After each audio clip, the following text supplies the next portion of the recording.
Good afternoon. Welcome, everybody.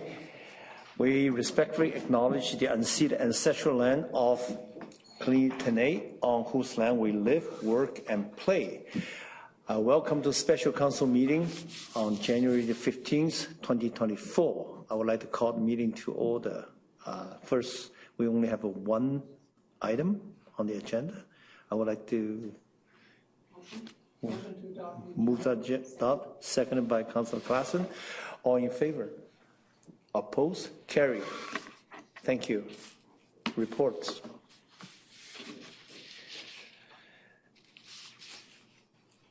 (397) Third Avenue Heart and Hurt project. And we have three recommendations, A, B, and C. And Ms. Mosnick, would you like to introduce the report? Thank you, Your Worship. Your Worship, administration has received a letter from BC Housing dated January 12, 2024 that provides information on the technical works and associated costs required to prepare 397 3rd Avenue for the installation of the proposed transitional housing project. Council may recall a memorandum of understanding was signed between the City and Province in June of 2023 to reinforce the partnership and responsibilities of both government organizations with respect to suitable housing for the unhoused community.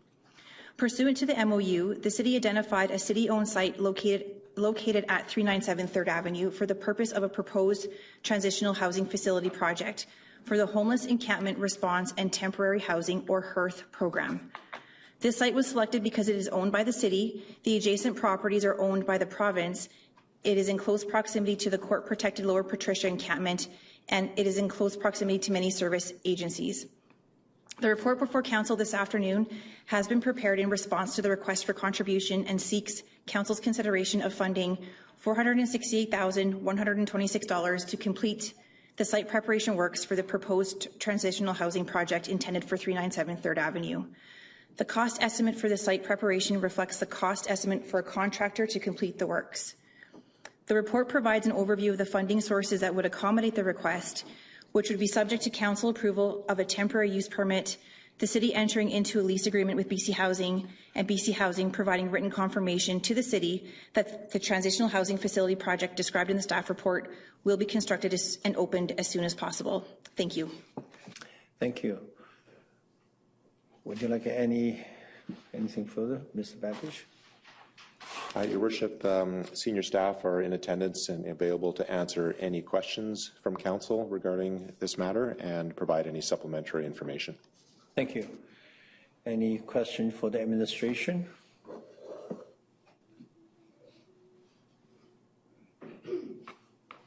Councillor Ramsey.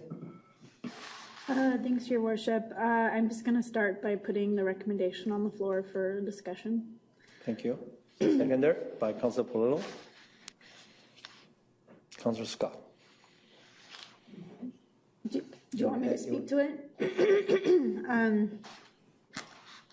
We have the MOU with the province. I think we've identified this site for all the reasons Ms. Wozniak described. Obviously, there's a temporary use permit that still needs to come before us.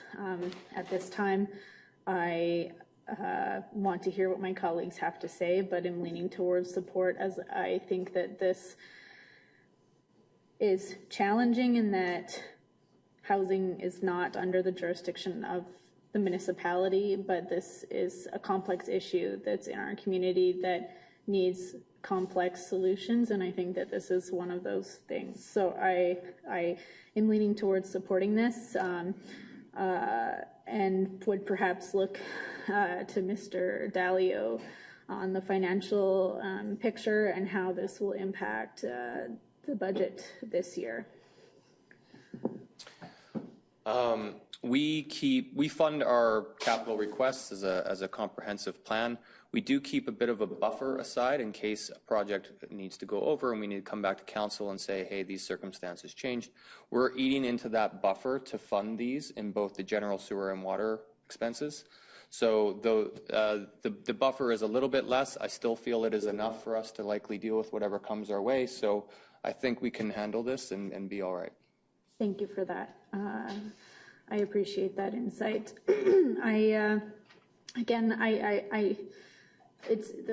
This is a challenging file, but I think that this is work that's been worked on with the Heart and Hearth Committee. We've got some city representatives on there, so this is a recommendation before us, and I don't know that not supporting it is going to be in our best interest, so that's what I have to say about it. Thank you. Councillor Scott.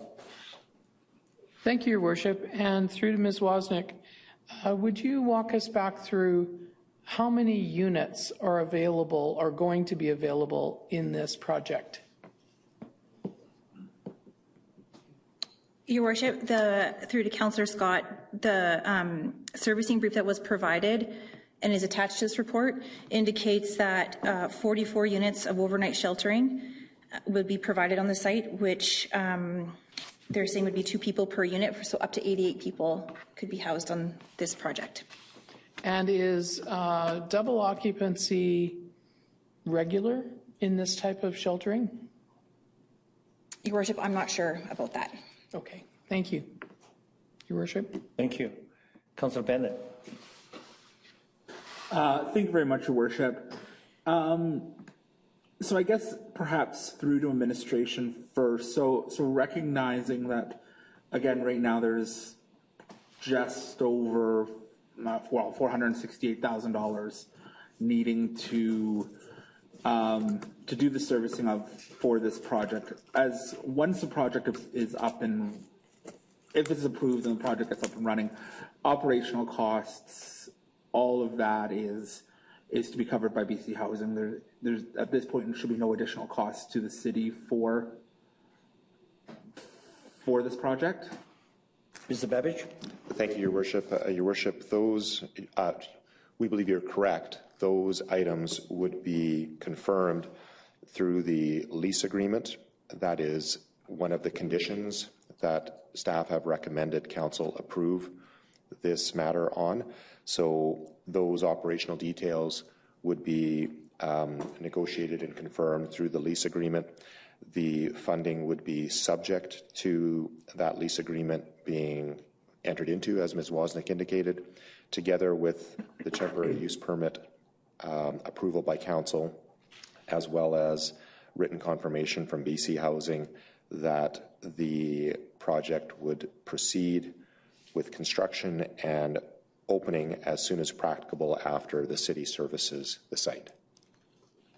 Excellent. So then again, as we look at the project will then also include access to washroom facilities. I saw food services, access to shower facilities. That would all be provided by BC Housing at a cost to BC Housing. Your Worship, yes, that's our understanding. BC Housing has indicated that these types of facilities in other communities provide those daily need services, such as food, washroom facilities. We understand shower facilities are available in some form. We're not sure about the details of that. But yes, certainly the intention is that those services would not be provided at the city's cost. I guess the other question I have is, and I know that there are many volunteers and community partners who have worked to try to address homelessness down at the Lower Patricia encampment, including the construction of various tiny homes or facilities there.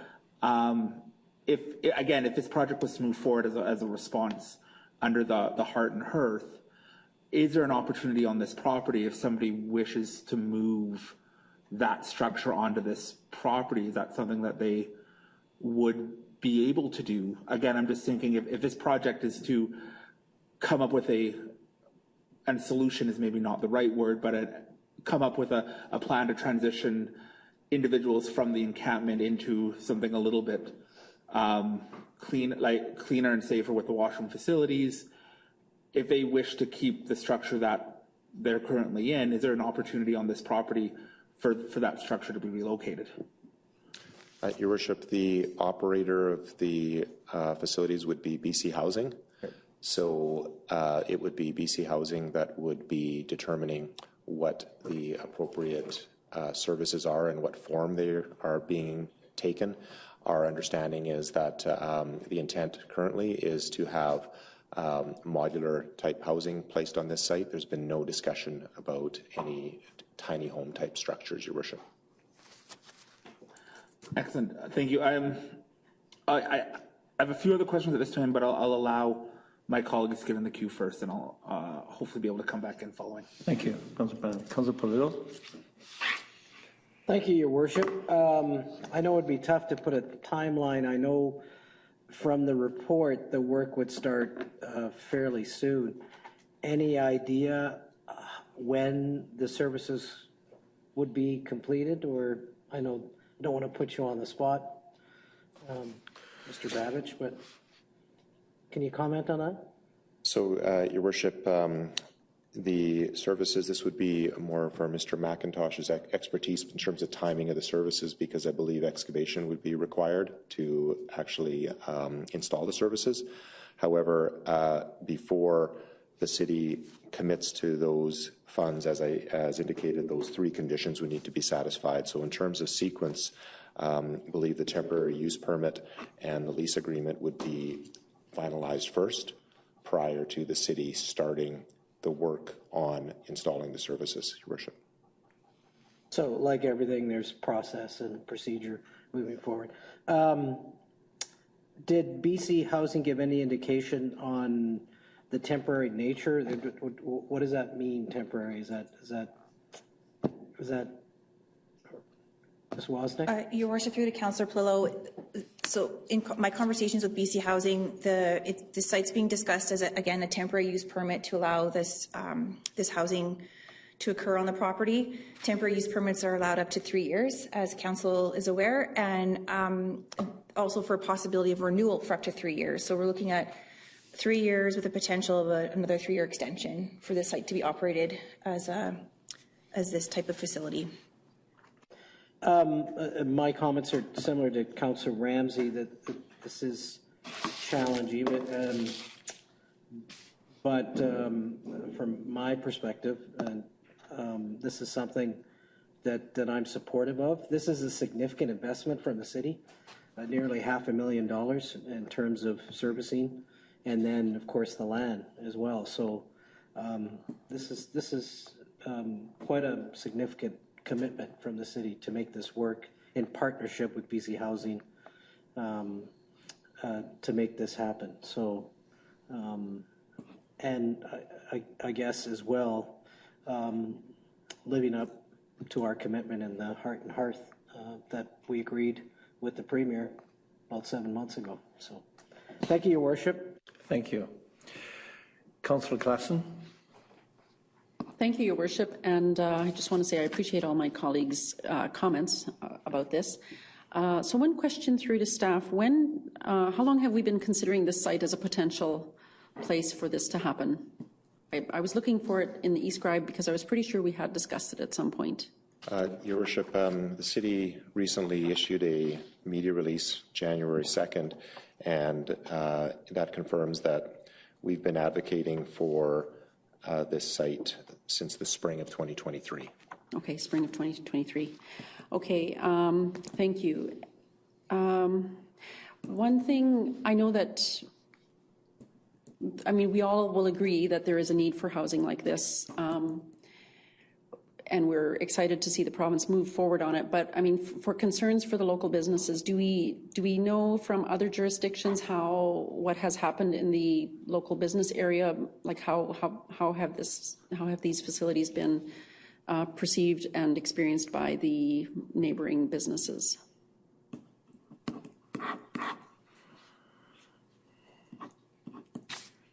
Your Worship, through to Councillor Clausen. Yeah. My thoughts are going towards just the process portion of this again. So the ask tonight's about the cash or the dollars being put towards the technical installation of the works that have to occur to allow for these to occur. We then have a temporary use permit application that would have to come before council for that consideration of land use impacts, input from the public. So not to maybe not answer your question, but there would be that future application that would hopefully address that component of this application. or this use. Okay.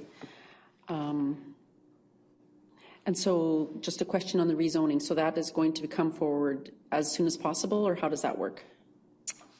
Your worship, through to Councillor Klassen, it would be a temporary use permit, so not looking to do a rezoning, just to allow a certain type of housing as a temporary use for 3 years. Yeah. And that would be at a future date of council. We would get that in front of council as soon as possible once we've received that application. All right. Okay. So then I just want to go back a little bit and just to talk about I know that when the spring we were in Kamloops and we drove to see their transitional housing, and I mean, as someone who for anybody who's familiar with what Moccasin Flats looks like, and then to compare it to the transitional housing there, it was, it looked exactly what it should look like. It such a different thing, and so. The one in Kamloops is located in a light industrial area. It was fenced in just like this one is supposed to be. The site looked very clean. There was a gate. I'm assuming this one will also have a gate, and people went in and out, I'm sure, with their own cards and stuff, and that seemed to look really well. So I'm looking forward to this coming forward. So I think that's all the questions I had for now. Thank you. Thank you. Councillor Sampson. Thanks very much, Your Worship, and thanks to my colleagues for their discussion on this so far, and for staff for bringing this back so quickly after the request in the province. A couple questions I have on this before I get to my comments is perhaps through to Mr. Dalio, Your Worship, or not, depending. Is this cash paid out? Or is this something that we have control over as a project? If it goes over budget, this is an estimated budget. Are we on the hook? Could we do it in-house and maybe get a better price on it? Like, what's our input on this project? It has been a quick turnaround. This is an estimate based off of BC Housing's consultant. So that's the budget that's in front of you today. If administration has the capacity, human and otherwise, to potentially do this cheaper, we would look at that as an option, but this would be the budget that you're looking at today. And with respect to potential overages, this comes back, the consultant did a quick look at this. They come back and they say, actually, the project's going to cost $550,000. Does this guarantee us against the province coming back to us saying, you know what, there's an extra $100,000 here that we need out of you? What's our protections on this process? The province is essentially saying we want you to pay for these works, and this is what we're thinking it's going to cost. But what if it costs more, or what if it costs less? What if they happen to get a better price? Do we get our money back? Is this an up to situation? So, Your Worship, the ask is for the city to install the services that were described in the site servicing brief. And so that would be the intention, is that our understanding is the province is asking the city to take care of installing those services. The estimate, thank you very much, Ms. Leclerc, for putting this up. As Mr. Dalio indicated, this is the estimate that was prepared by the consultant for BC Housing, and you'll see that there's a 30% contingency that's built in there. We have discussed this internally with staff, and as Mr. Dalio indicated, if Mr. McIntosh's crews have capacity, then one option with this funding source is to perform this work in-house, and there may be an opportunity to have some savings there as opposed to using a contractor, Your Worship. I guess the risk we run at this point is oftentimes if we tender things, we don't necessarily put out our full budget on display with our contingency, giving bidders a chance to see exactly all the money in the pot. So now we run the risk of bidders coming in saying, well, we know there's $468,126.10. So that is, I guess, one negative we run into, but great. My next question would be, looking through Your Worship, through to Mr. Babich, I've read the MOU a number of times early on when we signed it, and reading it again, preparing for this meeting, trying to find in there where this is our responsibility under the MOU. I'm just not finding it. So is it administration's opinion, professional opinion, that providing these services is within our responsibility as per the MOU that we signed with the Premier? Thank you, Your Worship. The MOU, you're correct, doesn't set out that this is a city responsibility. So the MOU indicates that the city is responsible to identify sites for the HEARTH program. The city has done that. BC Housing has responded by saying the site that the city has identified is not ready for construction, and the ask is to get the site ready for construction. So yes, it may be viewed that this goes beyond the city's scope of responsibility in the MOU, but the MOU is also silent in terms of the details on which partner is to provide which services, and the city's role is to support the province in providing this type of housing, Your Worship. Thanks very much. I mean, ready for construction is pretty, I don't know, and you can interpret that a lot of ways. To me, this site's perfectly ready for construction, and part of the construction is going to take some of these servicing options. But I guess BC Housing's interpretation is, probably different. I'm sure they would love to see a site that already has a foundation built as well, but that's interesting perspective on that MOU piece. Further than the MOU, Your Worship, through to Mr. Babich, does the legislation and the community charter speak to this being the responsibility of a municipality? Last I checked, housing and all things surrounding it, even including the acquiring of land, would technically be under the province's jurisdiction, not a municipality's. Is that fair to say? Yes, Your Worship. The province is responsible for housing, healthcare, and encampments, and the MOU that the city signed indicates that the city is supporting the province's work in those areas, Your Worship. Supporting being, what's your interpretation on the supporting piece? To me, it speaks a lot to communication of projects, which we have, a communications team who helps communicate those things. It's collaborating, and we're boots on the ground identifying land, but it doesn't speak in the MOU or to the legislation that municipalities are expected to purchase land for housing or prepare land for housing or do anything to do with housing for that matter. No, yeah, that's correct, Your Worship. I believe the MOU has some particulars about the city providing garbage services for the encampment areas and perhaps water connections, but interpretation of that, as you've indicated, is quite, there's a lot of latitude there, so it could be interpreted that water connections would be provided up to the property line. This proposal is to provide all services as far as the structures are themselves, Your Worship. Great, thanks. I think the questions I had about management of this site has been answered. Is there going to be any further information on the management plan coming from BC Housing to us as this project continues? Are we going to better understand, the type of folk who are going to get priority to go into this type of housing complex? Is there going to be information provided to us and potentially the RCMP and police and fire and everybody on how it's going to be managed, who's coming and going? Is there going to be a safety plan provided? Are those types of details going to come forward as construction takes place or as we get going on the next steps?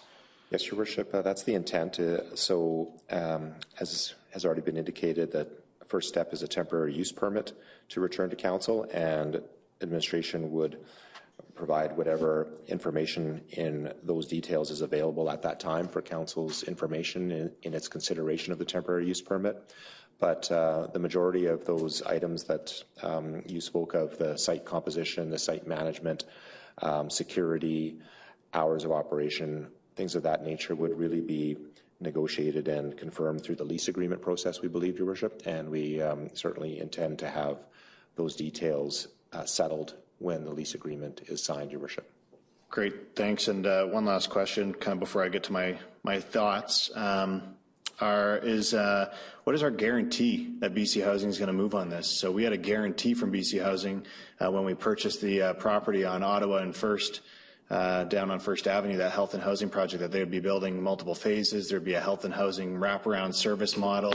There'd be all sorts of resources going into this, and the province, frankly, has done next to nothing. They built that first phase of housing. There's no health wraparound services yet. Phase 2 and 3, they keep saying are going to happen, but there's no date for them. So we spent millions of dollars on property based on a promise from BC Housing and Northern Health that all this was going to happen. We went above and beyond our jurisdiction and our mandate to purchase that land on a handshake deal, and a public handshake deal that they continue to stick their nose up at and don't come through on. So what's our guarantee that if we're going to spend all this money on providing land to the province, which is one of the municipality's few assets that we really have is our land, and hundreds of thousands of dollars on preparing this land beyond our jurisdiction and our responsibilities. What is our guarantee that they're going to even see this through? Thank you, Your Worship. So administration recognizes this is a significant investment by the city for the purposes of this facility. In the report recommendation, if we could please put that Point forward. C. Yes, it's paragraph C. So before actually expending any dollars, what our recommendation is that, as paragraph C indicates, BC Housing provide written confirmation to the city that the transitional housing facility project described in the staff report will be constructed and opened as soon as practicable following completion of the servicing and site grading work described in the servicing brief dated December 15th. So that was our proposal to get reasonable level of comfort from BC Housing in a public way that they would be proceeding with this facility if the city invests into the services, Your Worship. Great. I guess I have concern unless it's a legally binding contract. I mean, we did an entire community consultation, symposium kind of thing at the Civic Center in 2019 with BC Housing, Northern Health, and the city regarding the First Avenue project. It couldn't have been more public of a commitment. We all agreed. I believe there's an MOU in place on that even. And like I said, none of that's come to fruition except for the very first housing phase, none of the health models, none of the other pieces. So there's a lot of things that BC Housing puts in writing. They do publicly, and the province does as well, but they don't come through on. So I guess I'm just really concerned about continuing to do this. Look at the North Star. There's an example of something that they didn't even put in writing. In fact, didn't even consult with the city on. They went ahead with, but the things that they do consult with us on and the things that they do promise publicly, they don't come through on. So I hope, my frustration and hesitation and nerves on this are well understood, but I guess I'm concerned that they can put this in writing all they want, but unless there's a legally binding contract, I have some significant hesitations on dumping any more money in towards the province's responsibilities on behalf of our taxpayers. Thank you, Your Worship. I guess if the only other comment we would offer is that this facility is different than the First Avenue Integrated Health and Housing Facility, which is much more permanent, much more complex in terms of its construction and servicing. This is intended to be a quickly constructed temporary facility that has already been in operation in other communities. So we feel that there's more certainty here with this model as it's already been in place. Thanks very much. And would it be an appropriate task for us to ask the province to sign some sort of contract with us rather than just put in writing that they have a handshake deal essentially to do this? Would it be inappropriate if we pass this funding tonight to say it's contingent on a contract that the province will follow through on their word? Your Worship, that would be within Council's discretion, and if Council wanted to make that amendment, then the motion would be to amend the recommendation under paragraph C to replace the word written confirmation with a legally binding contract with the city. Great, thanks very much. I think I'll make that. The motion's on the floor, correct, Mr. Anderson? Yes. Mary, yeah, okay, great, thanks. I'll make the motion that we amended that if approved, that we don't move forward on anything until there's a legally binding contract in place, that this will, with BC Housing, that this project will go forward, to make sure that we have commitment at the highest level from them. So moved, the amendment. Council, I just want to get a little bit clarification. You're basically talking about the lease agreement has to be in place, right? The B. It's C. Your Worship, it's point C that speaks to them providing written confirmation to us, but what I want to do is I want to shore that up, that it's not just a written confirmation, that there's a legal contract saying they will, not just, yeah, we're going to do that, because there's been a lot of times where they say they're going to do that. Ms. Babbage, is the lease agreement itself, it's a contractual relationship between us and BC Housing? Yes, Your Worship. The lease agreement is a contractual relationship, but I believe the distinction is the lease agreement is permissive. In other words, it allows the use on the property, but it doesn't promise that the use will actually proceed. The intention behind paragraph C was to provide that extra comfort through written confirmation, and I believe that the amendment is intended to replace the written confirmation with a legally binding contract. Okay. That's right. And under the lease agreement, BC Housing can provide us with some funds for leasing the land as well? Your Worship, so that is subject to negotiation, and paragraph B provides administration with the authority to negotiate the terms and conditions of the lease. And then the lease agreement will become part of the contract, the overall contract, as Councillor. That's correct, Your Worship. Okay. Thanks. Thank you. Thanks. Thank you. And I guess just further on the lease, if there was conversation about the lease, that takes place in a closed council meeting, just because it's a negotiation of contract, or is that an open? So, Your Worship, the administration has authority to enter into certain lease agreements depending on the values, but if there is a need or desire to return to council, then that would be in a closed meeting to discuss the terms and conditions of the lease agreement. Okay, great, thanks. Thank you, Councillor Khan. That's the motion. I'll speak to the, depending on if it passes or fails, I'll speak on my opinions. Thanks, Your Worship. Thank you. Second by Councillor Ramsey. Councillor Ron Perlow. Okay. I have a question before we go second round. Recommendation A, subject property. Does that, the picture I've seen from the LM's drawing, and that is really just involving the city property. Does that, when you say subject property, that does not include the provincial property right beside it? That's correct, Your Worship. It's just our property. Correct. So if there's a future expansion of this program towards the provincial property, we will have to have a separate procedure to get this through? There would be a separate process, Your Worship, but until we receive that proposal, we can't speculate as to what that would look like. Okay. Yeah, the reason I'm asking is that this particular drawing, it shows fundamentally it's just a Jack and Jill trailers. That's basically what I see here.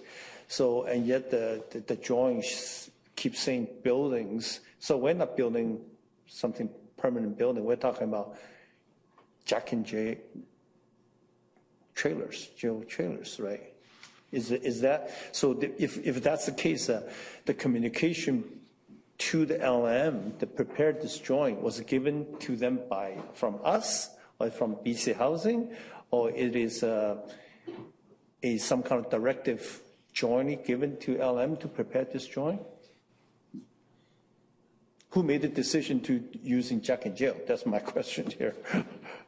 Your Worship, because the site was intended to be temporary in nature, there was, from my understanding, never a permanent structure situation being looked at. So the ACO trailers or that type of trailer were being looked at to be placed on the site to help house residents with other services, as Mr. Babbage has alluded to, provided by BC Housing or whoever operates the site. So this is in line with conversations we've been having with BC Housing for this particular site as it falls under the HEARTH project.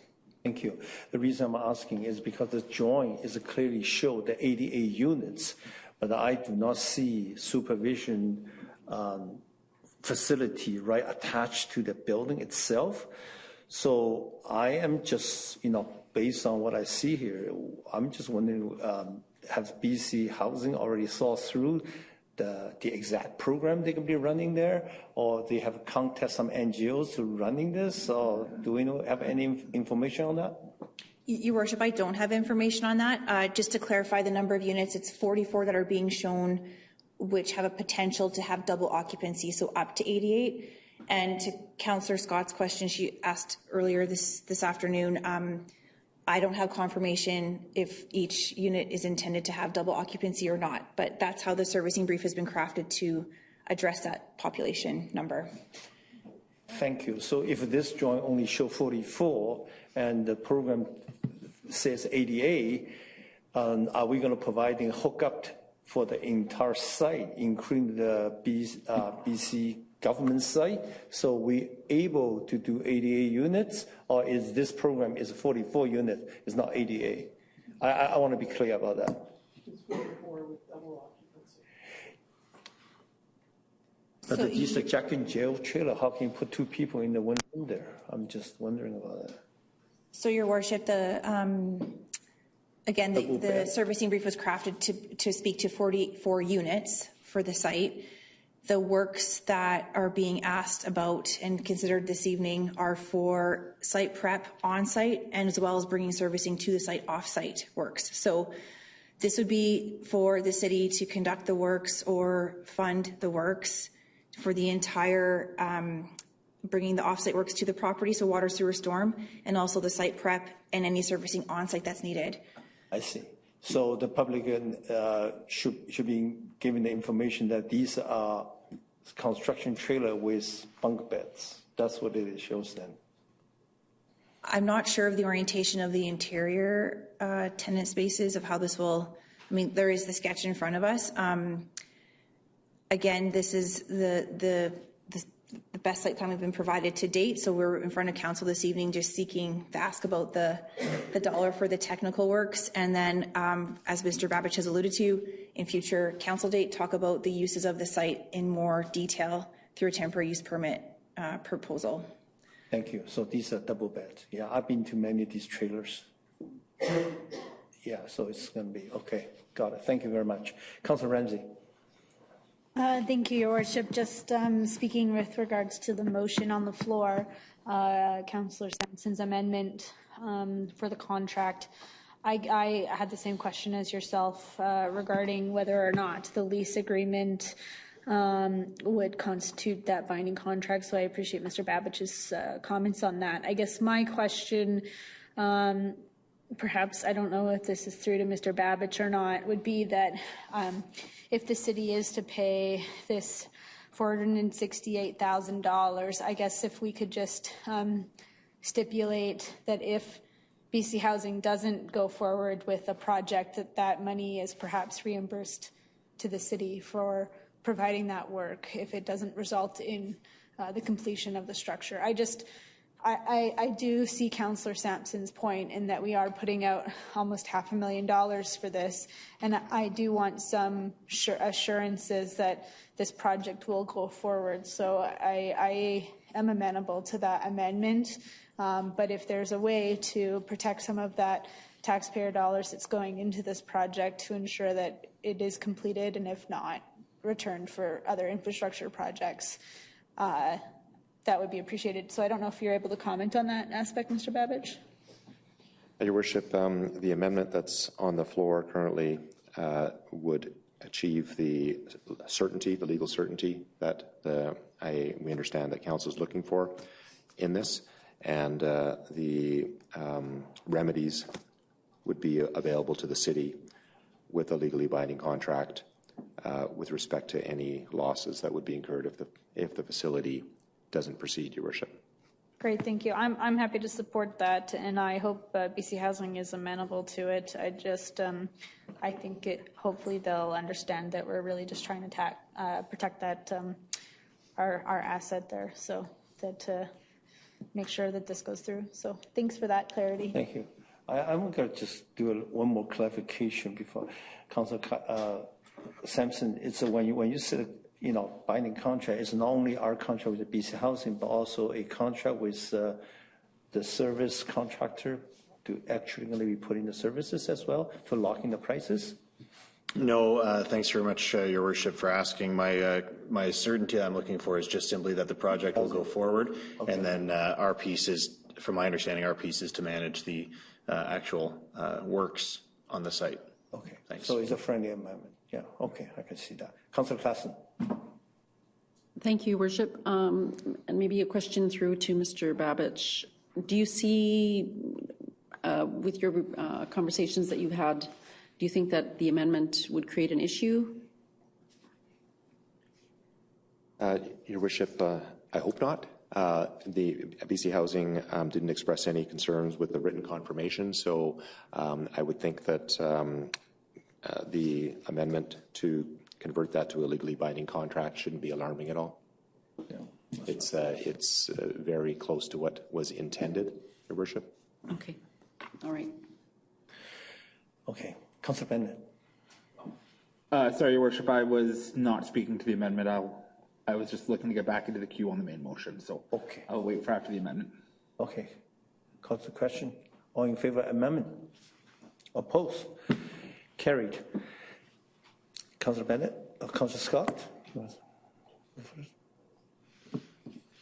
Thank you, Your Worship. I think that the whole approach makes sense to me. We need to move ahead. And if we can shore up our own assets in the process, so much the better. We have, I still don't understand entirely who prepared this part of what we're looking at this evening. It's a very interesting layout, and I think it would make great sense, but do we know if this is what BC Housing is committing themselves to? Your Worship, the estimate, which is what you're referring to, I believe, or in this drawing, was prepared on the instructions of BC Housing by the consultant L&M Engineering. Thank you. That wasn't clear to me in the earlier dialogue. Thank you. Because you know, when we talk about 88 person, 44 units, this particular layout basically speak to me either the 44 couple or there are some units can be bunk bed. You know, it has to be, you know, because you want a double occupancy, right? But it doesn't really, it's not very clear. And how this will received by the, you know, by the agencies going to operate in this is something need to be looked at. For clarity, Your Worship, we understand the proposal to be 44 units, and the capacity calculation for the services was based on a maximum of 2 persons per unit. Okay. So 88 people using the services, the water, the sanitary services, but 44 units, Your Worship. Got it. So we can end up just with the 44 people using the facility. That's correct, Your Worship. Okay, got it. Thank you. Councillor Sampson. Oh, okay. Oh. Switched. Thank you. When I queued out, so thank you, Councillor Sampson. I got through to administration. So, are you able to speak to what the, I guess, perhaps safety requirements would be for? Again, I'm just thinking in terms of if these are set up by BC Housing for overnight accommodation, then they would most likely be safe buildings for individuals to sleep in. Like they will be the appropriate, like they will meet all kind of occupancy requirements for overnight accommodation. Would that be correct? Your Worship, that's certainly our intention here, is to work with BC Housing to achieve Council's broader objectives of facilitating, providing suitable housing for the unhoused community, and importantly, providing improvements to homelessness-related public safety issues, Your Worship. So certainly BC Housing has standards for their housing units that look to ensure the safety of their occupants. Thank you. And I apologize. I apparently could not think of the wording there, and that was a really rambly, poorly worded question. So thank you for understanding my intent.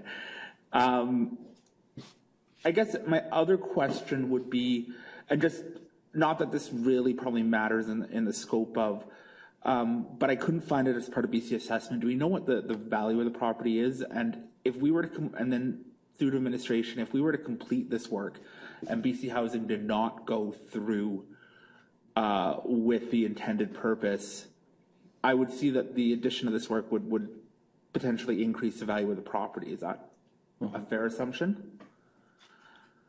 I believe so, Your Worship, but I don't have the information before us this evening in terms of what the assessed value of the property is. I don't believe other staff have that.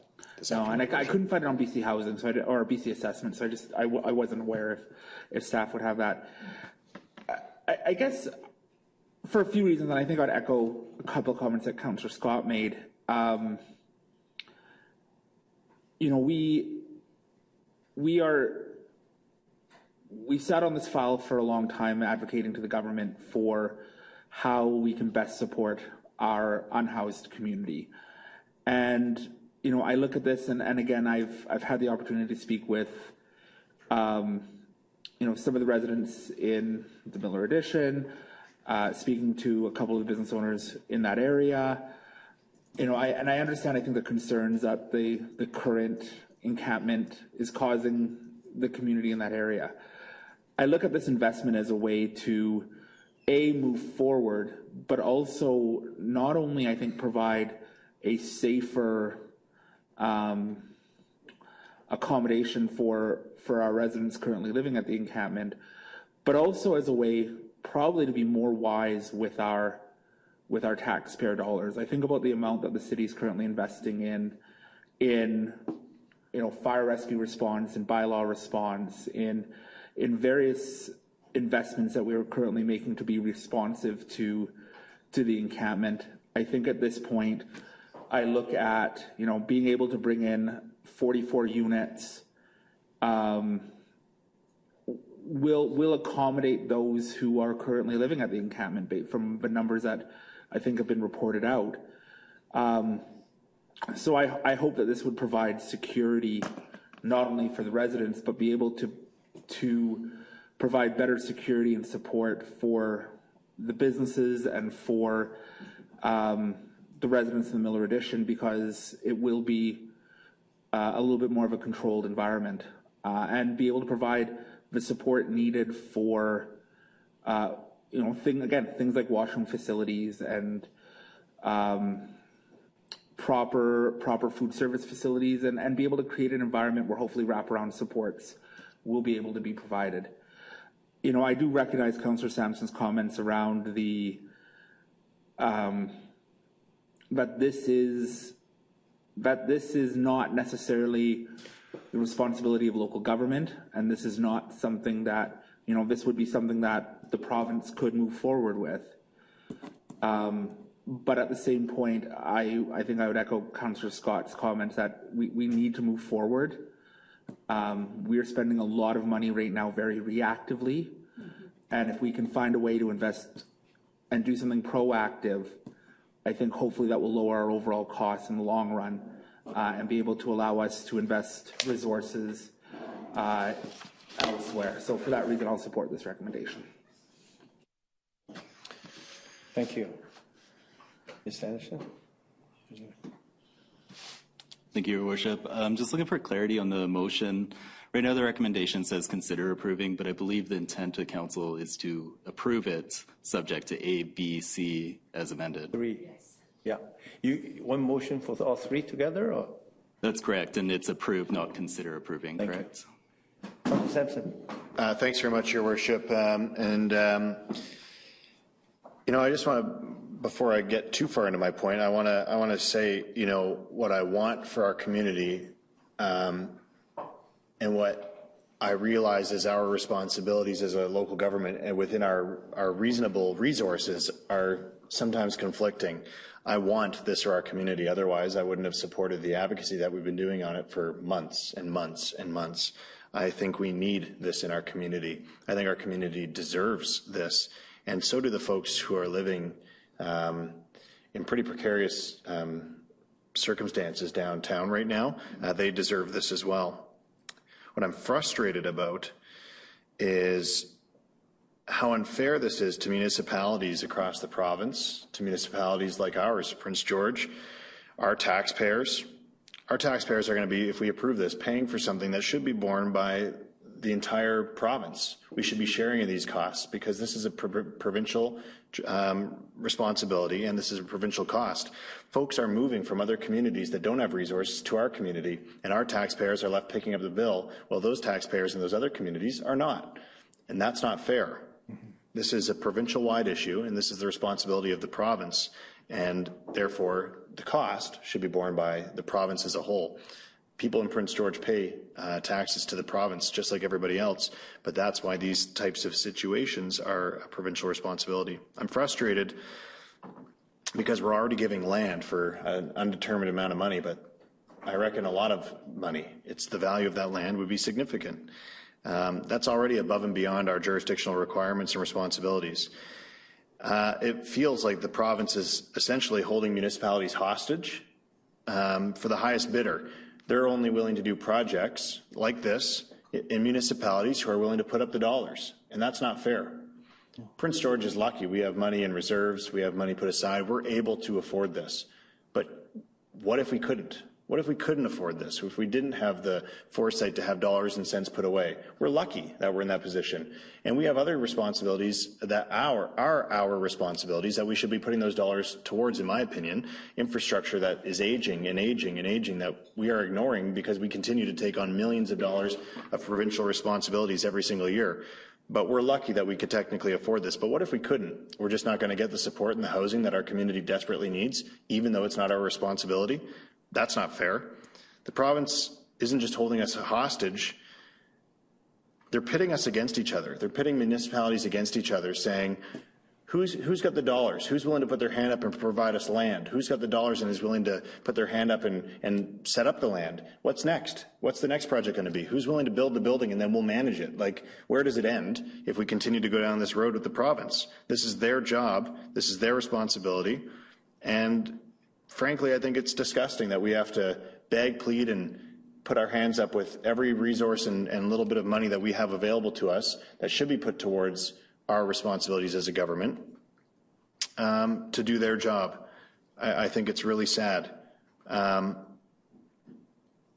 think if the province wants to make this a responsibility of municipalities, they need to be transparent about it and they need to change the legislation. But until they do that, I just don't think it's fair for us to have to continue to fight against other municipalities with our dollars and cents to do the province's job.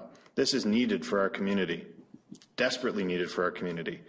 And so now I'm in a position where, I vote against it and run the risk of us not getting this for our community that we desperately need?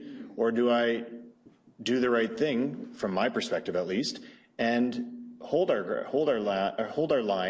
ground and say, no, this is your job. We're already going above and beyond and providing land on top of more land that we already purchased for you that you didn't fulfill your obligations on. So I just find it frankly disgusting.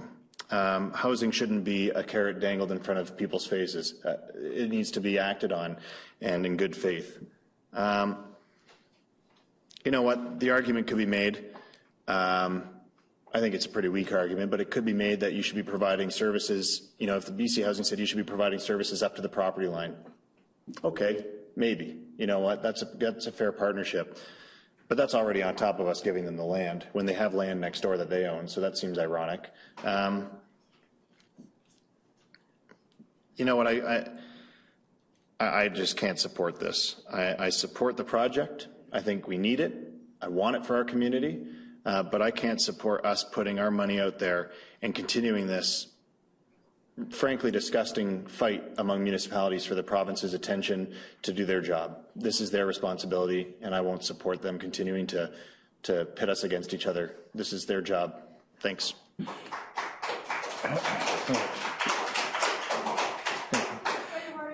That's a point of order. Thank you. There's no clapping or applause allowed in the gallery. Okay. Yeah, it's just. Yeah, just anyway, just so for the people watching this to know that your point of is taken, Councillor Sampson. But in the item B, the city entering into lease agreement. So I do see there's a way to recover some of the funds, if not all the funds, back to the municipalities through some negotiations. It's there. Having said that, it is a very difficult situation. There's only one taxpayer overall. The problem we're facing is unprecedented. We're not the only one facing the issue. So I'm fully supportive of this recommendation to move ahead. Having said that, I want to ask the administration a question. When we approve, make this recommendation, does that mean the drawings submit by in this presentation, are we agreeing to that? Or is this just a concept so far? Your Worship, no, the confirmation is that the services that are described in the servicing brief will be responsibility of the city to complete. Thank you.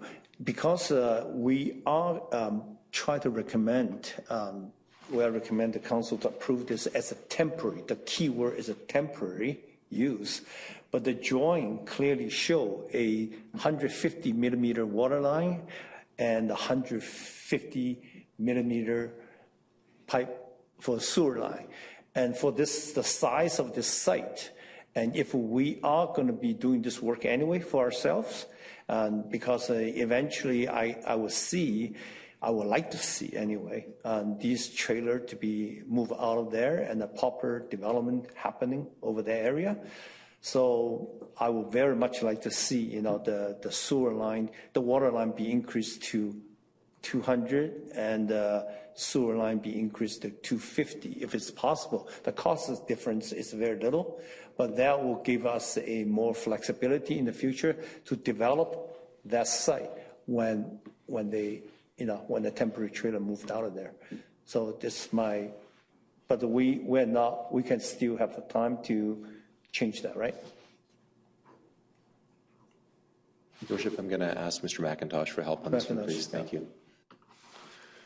Yes, Your Worship, we could change those pipe sizes. One thing to recognize is that if we increase the water, the capacity charges go up, the price of the water meter goes up. So future development, that could impact any potential development in the future.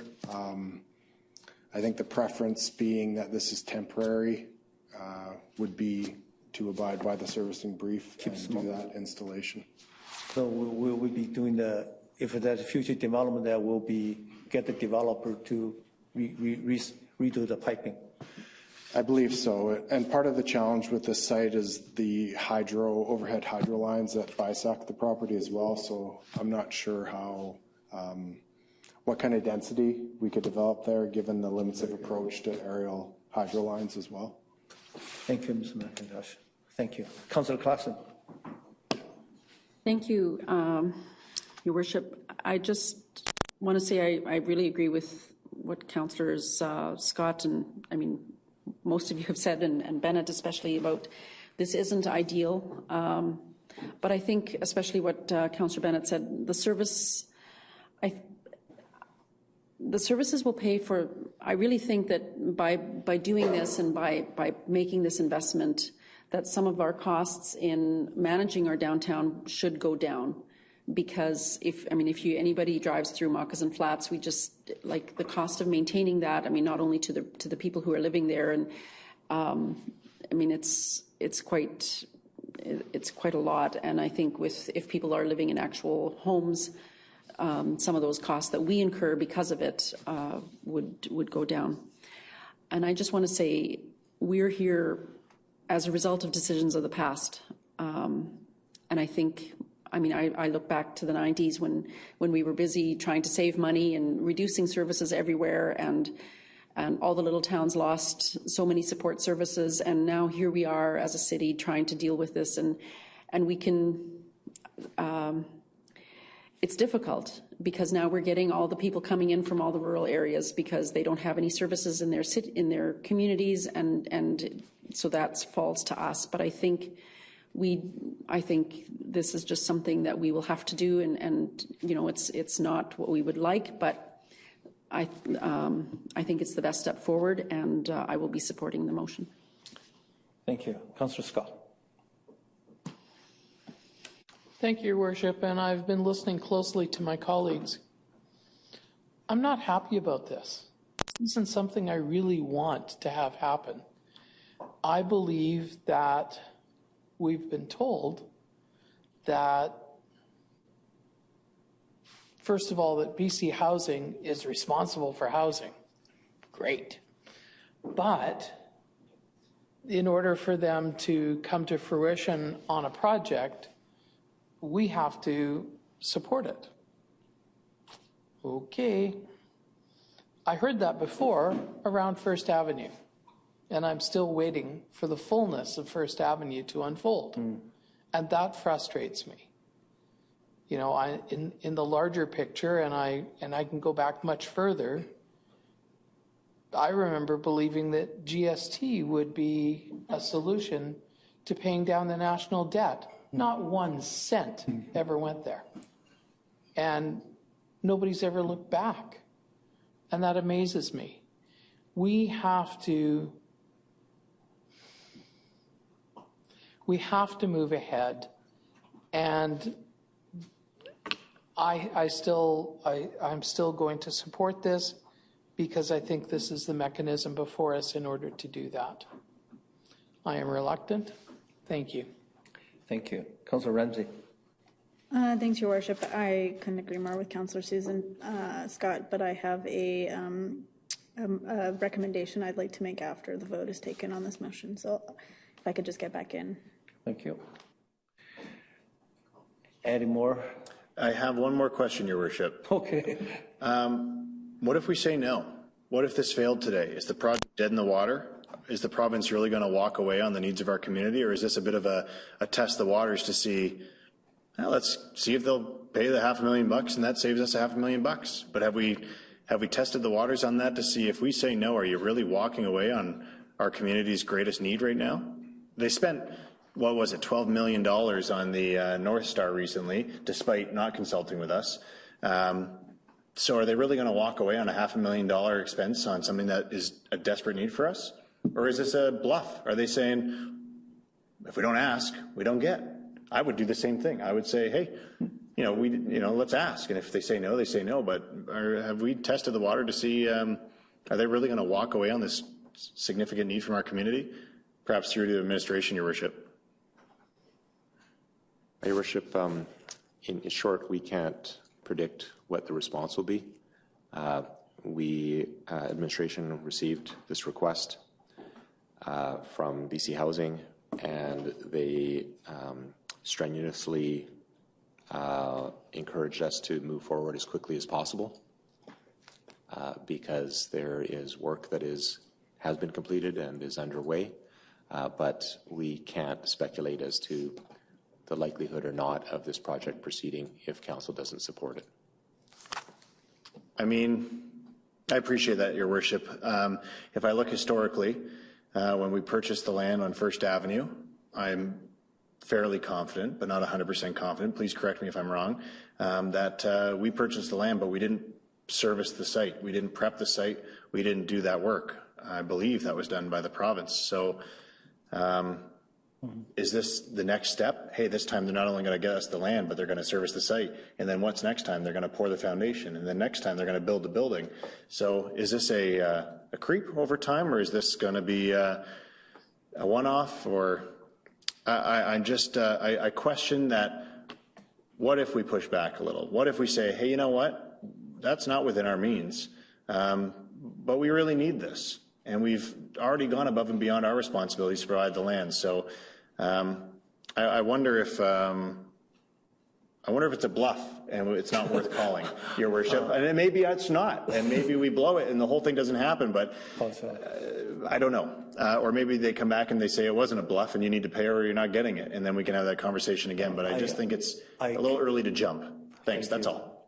Councilor Sampson, your intent of the questions as well as your statements well noted. I just, follow what you're just saying here. This is 88 units potentially, 88 people. Does that mean if we say yes, that we as a city can take back Moccasin Flat itself? The reason is there, as far as I know, there's no 88 people there right this moment, right? So this is my question, because if we say yes, Jack and Jill trailer move on to the site, people refuse to move, we still can't get our Moccasin Flat back, and then more people moving in to those units. What does the scenario look like? Thank you, Your Worship. So certainly we understand, administration understands that it's council's end goal to have the Lower Patricia encampment closed as a permanent encampment and transition to a temporary overnight sheltering model. In order to do that, council understands that the encampment is court protected, and the conditions that need to be presented to the courts are evidence that there is suitable housing and daytime facilities available for the occupants of the residents of the encampment. And so certainly it's administration's intent that moving forward with this project is a step towards asking the province for support for the city to proceed with that application, Your Worship. Thank you. So this is a step we need to take in order to get the other part. Okay, thank you. Call to question? All in favor of recommendation A, B, and C? Opposed? Opposed, noted. Councillor Sampson, opposed. Any further item on the agenda?